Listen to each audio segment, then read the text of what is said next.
This is Whiskey Whereabouts. I'm Tim, and sometimes we hear about how certain whiskeys may have been better years ago, or maybe they've fallen off, or not the same quality. I have in front of me a blind tasting flight of Lagavulin 16 year, spanning 3 different bottles between 2009 and 2023.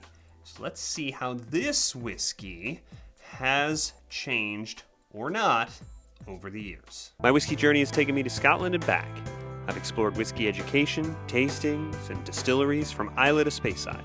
And now my journey continues here with you on Whiskey Whereabouts. So obviously Lagavulin 16 year is a flagship whiskey, an iconic Islay whiskey, a gateway to peated smoky whiskeys for a lot of us that is almost everywhere, right? It's in almost every shop. It's on a lot of bars. It is very well known, very familiar to all of us. Some of us may not stock it at home in our home bars anymore, given how the price has climbed, but it's one I certainly come back to. So when I saw a whiskey retailer who had broken out some old stock bottles of this iconic whiskey into samples, and sold them as sets. So I bought a set of 20 ml samples of these 3 bottlings of Lagavulin 16 year. So I'm going to have them today, Malt Madness style, in this blind flight. The blue glasses are probably unnecessary since the color is not real. It's pretty consistent, but I've done it anyway. I have had them placed randomly, and I haven't had them yet because I had these small tasting samples. I'm going to taste them and experience them with you. And while this opens up the 16-year whiskey, I'm going to just touch base about the basics of Lagavulin 16 year. So, unfortunately, we've got an iconic whiskey with a substandard presentation. Diageo presents this at 43% with fake color, and it is chill filtered, lamentably. They have a lot of alternative presentations of their spirit. There is the 8-year in the core range. It has a higher ABV. It may or may not be chill filter, given that ABV. It's not advertised. Probably not, I think, to put a spotlight onto the 16. That is, every year you get the 12-year cask strength properly presented, and depends year to year. How special it is, maybe not the greatest value in the world, but it's out there. So what makes the Lagavulin 16 year so special? It is a whiskey that sort of found its way to being, I think, the flagship whiskey for this distillery. And the way it did that was in the 1980s with the premiumization of single malt Scotch whiskey was underway. Diageo released something called the Classic Malts series, so they selected specific single malts to be representative of different distilleries in the portfolio, and for Lagavulin they presented the 16 year originally as a limited release as part of the series, sort of as we know it today, and it really struck a chord, and it ended up being put not just into the core range, but being the sort of representative presentation of Lagavulin single malt whiskey for a long time, and that was over 35 years ago. It's been with us for a long time. And there was something about this combination of that age in the warehouse, that big smoky Islay presentation with that sort of scale back presentation that made it both approachable and something that made a big impact, I believe, or as I understand. Kalila and Lagavulin are both Diageo Islay distilleries that source their malt from Port Ellen, and in fact, it is the identical malt at the beginning of the process. It was after we began the distillation process. All the different setup of the equipment, all the decisions that are made throughout the process that differentiate those 2 whiskeys. They start out with malted barley from the Port Ellen maltings with a 35 ppm on the malted barley. Then the process begins. What are some of the things that the process entails? We have a 55 to 75 hour fermentation. The longer we ferment, the more we're going to see esters, the more we're going to expect some of the fruitier flavor notes. We also have a relatively long distillation. I believe I read this, the longest distillation on Islay A slow distillation means that the spirit has more time to spend in contact with the copper still. More copper contact equals stripping out more sulfur and heavy compounds. Slower distillation means a lighter spirit. So we've got that big sort of smoke kind of quality, but we've got a couple steps on the process trying to bring out some of these lighter, more of the fruit elements. It is mostly bourbon matured. There is some sherry matured whiskey in the 16-year vatting. We do not know the ratio. And it is a whiskey that I think of as one that really grows along the 3 stages. We're going to see how that holds with our 3 samples today. They've been placed blind, so I do not know which is which. Maybe it won't matter. Maybe I won't be able to tell them apart. Maybe it's that consistent. Let's dive in. I always start on this side and work my way over. I'm going to go through the stages of the whiskeys and just sort of see how they present the same or differently. So starting over here with sample number 1, I always think of the nose on Lagavulin is relatively, Lagavulin 16 years, relatively simple and the most subtle stage of the whiskey. I think it sort of grows in presence as you go each level. And this is a pretty solid nose. A lot of the things that I expect: caramel, some sherry orange, some oak spice. I haven't said smoke. It's there, but it's pretty subtle, but it has a real earthy quality, sort of wet, sort of damp earth quality. Pretty nice. Leading off with whiskey number 1. On number 2, what a big difference. It's pretty different. Much more subtle. Volume turn way down. And this one is much more leather, pencil shavings. The fruit is gone. Vanilla caramel swirl. In terms of the smoke, it's there, but it's way at the bottom. There's really not much there. It's the ghost of a fire that was put out a while ago. And there is that sort of earthiness to it from the peat. It's really presenting a little bit more dusty, a little bit more cedar shaving than it is here on the first sample. Big difference here between these 2. No question, they are not from the same bottle. Whiskey number 3. Okay, this one's the sherry forward version. Okay, so now cinnamon is really leading here with some of this sort of sherry sweetness on top, and underneath that wave, there's the fruit. There's the apple. I often get from Lagavulin a nice sort of red apple, almost a mealy. I definitely have that here, more so than the citrus. The peat is here again. I think it was a little bit more damp, a little bit more coastal, a little bit more organic than it is here on the second sample. This is the first one I'm getting a real meatiness from. It's not like roaring barbecue beef or anything like that, like a wheat beastie I think of.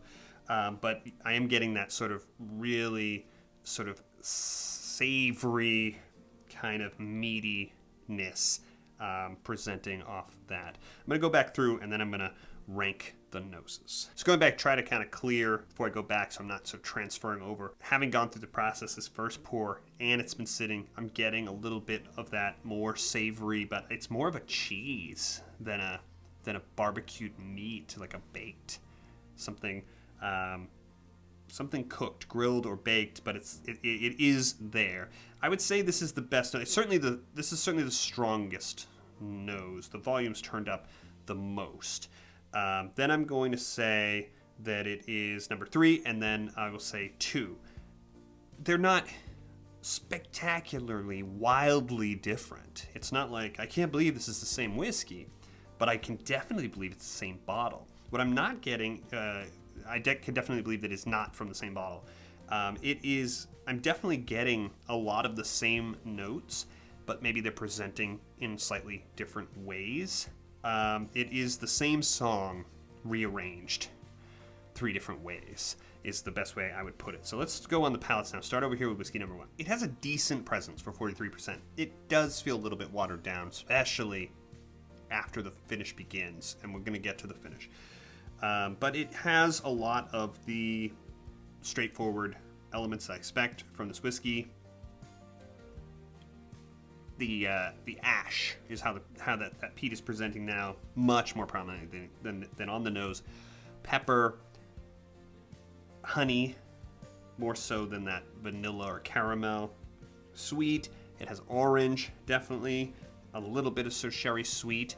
Not a huge presence on that, but it's not really hugely sort of vanilla bourbon casky either. I'm not getting a lot of dimension from the fruit. Sample number 2, ashy, peaty again. But vanilla as the base, but I'm getting much more of that barbecue, much more of the savory now than I did here. This one is more robust on the palate, which is, of course, right? Because it's inverted from what they did on the noses. So here we are on the palate. Very, very what we think of, right? Campfire, grilled meat. The ash is really strong, with a pretty straight up sort of bourbon cask type of sweetness, a better mouthfeel. And that may just be me subjectively because the flavors are richer. Number 3 now. This was pretty ashy with the smoke. But for the palates, it's kind of a spectrum, like I'm saying, of the different flavors. Here, I'm getting much more of the sort of caramel, vanilla caramel sweetness, and that ash from the peat. It's a little bit less savory. There's not a lot of room for the fruit elements beyond the citrus. There's definitely a citrus element here. So, no wild and exotic flavors presenting, but certainly different versions here. I'm gonna go back through, I'm gonna rank the palates. So we're gonna invert the palates now. This time I'm gonna go 2, 3, 1 on the palates. And to go on to the finish, it's pretty casky. Caramel, more salty sweetness, and a little bit of the cask, a little bit of the ash, and it feels like a medium finish. Feels like it's going to kind of play out, and then there's this plume of that big wave of campfire smoke, and what's following behind that, that's still in my sinuses talking. What's followed behind that is sort of a ghost of that sort of vanilla caramel sweet, but a pretty decent amount of the sort of cask oak and the tannic bitter. It's not out of balance. It's nicely balanced with the sweetness, but it's there. It's the first really indication of that sort of flavor. Sample number 2 now on the finish. This is a bigger finish here. It's really not even close. A big wave of the salty caramel again, but I've got plenty of space now for a nice rich red apple sweetness coming in right behind it. Big plume of the smoke right out, right as soon as it begins to develop. It doesn't have to take time to sort of wind up and release the way this one does. And it just sort of keeps going over the top. Yeah, there's some of that cask there, but I'm left with a little bit more of the sweetness, a ghost of the fruit, and maybe some sherry spice really kind of hanging around ambiently with the residual sort of cloud of the smoke. A big step up, honestly, from this finish. Let's see how the third one does. The biggest variance here is on this finish. This one's leading with the medicinal, the coastal peat. I'm getting a really nice balance, but a nice addition of that sort of menthol, slightly medicinal that's underneath that, again, that big wave of the smoke. This is full caramel sweet, salty caramel drizzle. And with that sort of addition, I got to go back again because this one's got enough going on. The sherry here is more of the sort of nutmeg kind of spice. It has a really nice, almost bordering on a kind of licorice kind of element that is sort of tucked in pretty deep into the mix with all of that. You're still getting all that big Lagavulin smoke. This is good. This is really good finish. it's not going to be a lot of suspense here to rank these. Yeah, so going back through here just to rank them, which is really just to double check. This one really has almost a tart cherry raspberry fruit element underneath that I'm finding now. I'm clearing the water between all these. I'm trying really not to cross-contaminate, but sometimes you pick up. This one has almost like a savory rosemary, something, herb that's also in the mix. More complexity here on these two. It's not really close here. This is the biggest gap. This is the biggest demonstration of how much variance we can have. It's 3, 2, 1, very cleanly. And so for the overall rankings, it wasn't that straightforward because, again, this one had the best nose, right? But sample number 3 was head and shoulders beyond in the finish, and that is the most important category in this whiskey, I think, and second in the other two. So I'm going to rank this one first overall. No question, this one is the winner, and it is the 2011. So that's this whiskey, and then it's you got to sort of prioritize the categories. I'm going to say, even though it came dead last in the nose, I think that's the least important stage of this whiskey. It came in first in the palate, second on the finish. So whiskey number 2 is going to be my second ranked. That's the 09. So bad news for us, I guess. It's completely subjective, and these are randomly selected. I'm sure this retailer just had some of these in the back or found them or whatever. That's why they've been selected. But that would be the most recent one last. This is the 2023 sample. I had the best nose, but it was last in the other two categories. I really wish I had another bottle of this. That finish rocks. It's really, really strong. And who knew that the 2011 had such a nice special presentation. I don't think this teaches us anything generally. This is a very small sample size of randomly selected samples of a pretty well-known and iconic whiskey, but it sure was fun for me to sort of compare and unpack. And there's no question that there is a difference between each of these, including the two. They're only a couple of years apart. So if you enjoyed taking this journey with me, make sure you subscribe, hit this big button that's going to pop up right over here so you don't miss any of the videos coming in the future. I will see you on the next one.